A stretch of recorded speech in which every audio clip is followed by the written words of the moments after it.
This is likely our 4.7 main adventure. We're going to do a little deep dive into what it is. They're going to explain it to us, then we're going to talk about it chat-wise, what we got to see. We still are excited to share with you a brief look at one of our up-and-coming locations we're calling Rockcracker. Yeah, see, like, they really get me with the art. CIG maybe should be an art book company as well at some point. They draw me in with the art. Now keep me with the gameplay. Okay, so Rockcracker, Jared, is our internal name. Rockcracker is where you have to crack a rock. It's a big rock. You want more? So way out into the Keegar Belt, you'll find these old QV breaker stations. That's the first thing. We got a new location right there that I actually keep forgetting is something they're bringing into the game specifically. Wowzers, almost just threw my tax documents out onto the freaking... Here we have the Arc Star map, which shows us everything in the Star Citizen universe location-wise. So this is our game, but here, if I can click on this, we got the Nix system. Now, we already know that we're supposed to get Nix 1 and Nix 2. And we have Delamar, which is our lovely home as of right now, little asteroid in the Glacium ring. But there's a second ring in this star system called the Keegar Belt. And you have to zoom way out to see that.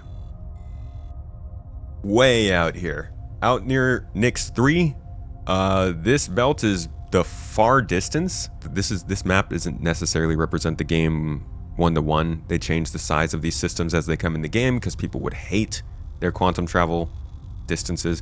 You don't want to fly out there. Most people don't. The population doesn't go out there. So they could really fit the idea of the Keegar Belt and what is out here into the lore and make it feel actually different from the inner system, but we'll just have to see if they do that. It's always a bit of a toss-up with CIG, and with the way they've been treating Nix and Pyro, that sounds more like a kind of polished thing they'd do later.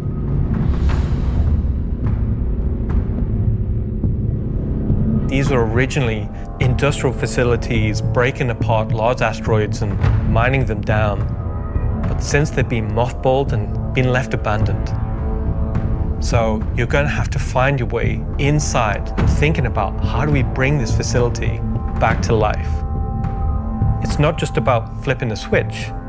As you bring these stations back to life, you'll be lighting the beacon and calling attention to these long forgotten places.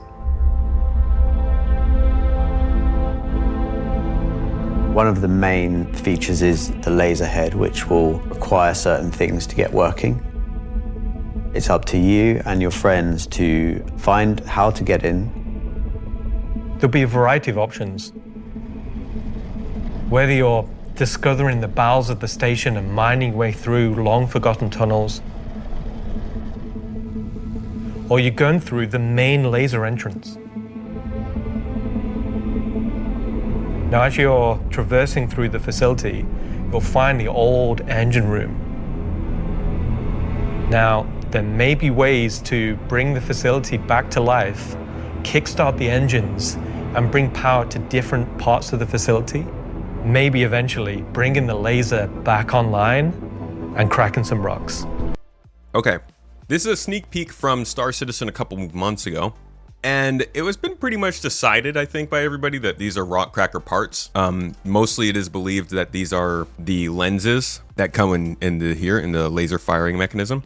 I can't confirm whether or not this is Rockcracker, but I'm leaning more and more towards this not being an ice cave and it being some segment of the Rockcracker station that has been iced over and frozen. So between these two sneak peeks, we can see some of what the station's starting to offer and the fact that there are clearly different types of like biomes in these stations or locations that'll feel different. I'm betting we're going to have to move these ourselves with tractor beams. We'll also probably have to install batteries and move power around. So they're going to start to introduce some of the resource management network into space stations, which is a big part of the gameplay for Star Citizen going forward. And it's starting to look like there's, a good amount of actual gameplay that takes part here besides just go into place, find a key card and put it into a slot. Or you're going through the main laser entrance. Now, as you're traversing through the facility, you'll find the old engine room. Now, there may be ways to bring the facility back to life, kickstart the engines, and bring power to different parts of the facility. Maybe eventually bringing the laser back online and cracking some rocks. The secondary gameplay loop is FPS combat. You're Always got to be there by some yourself. combat. There may be squatters and outlaws in these stations trying to stop you from what you want to do.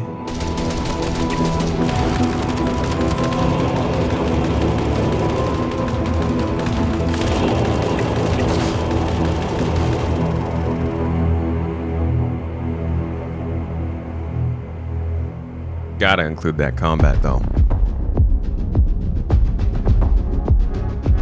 So you've found these old facilities, you've brought them back to life. You've systematically brought power to various functions of the facility. You've activated the laser. You've fired the laser. You've broken apart the rock. And then you'll be able to fly your ship inside and see what's there. So you fly a ship into an asteroid. Yeah. You just get into your ship and fly in and start searching around and trying to find the pieces that you want to mine.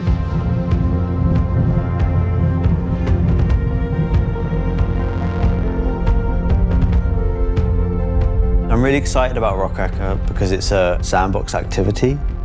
You can kind of go to these whenever you want to. This content is for players who enjoy mining, who enjoy exploration, investigation, and don't mind a little bit of FPS content while they're there.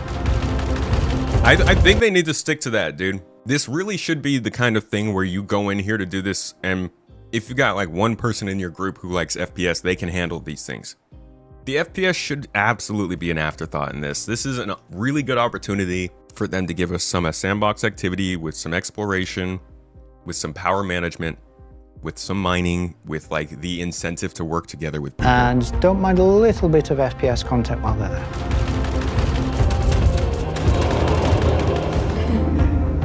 there. It will be very new experience compared to any other asteroids, because this one, kind of like Alan and mine, will crack open and show its secret. And one presumes you can make a decent amount of scratch. Asteroid that's big enough, you fly your spaceship into it. It wouldn't be worth doing if you couldn't make a good amount of coin. Yeah. Making promises for Get the that econ booty. team. Yeah. They've got to balance it.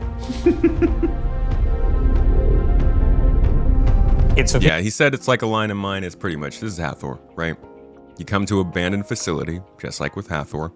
You boot up the system and figure out the puzzles to make it work, just like with Hathor. You light up the laser, punch a hole open, just like with Hathor, and you get the stuff out from inside. It's not an event. It's not a contract. You don't take it and get guided somewhere. You come across this location. That probably means there will also be various like mercenary missions and stuff that go on around these locations too. Yeah, and I do wonder what's gonna happen when you're done. Is the asteroid gonna get changed? Are they just gonna reseal the asteroid and regenerate the resources? Probably, right? It's for people who want a lot of minerals. When crafting comes in, when all the other mechanics and features that we want in the game for 1.0 come in, it will be a place where like an organization or a group of like 5-6 people could come and just get a monumental amount of minerals. Cool. So that's what we know about Rockcracker so far. Most of the details, I would say, cover more of it, I guess, when more information comes out in the next few weeks.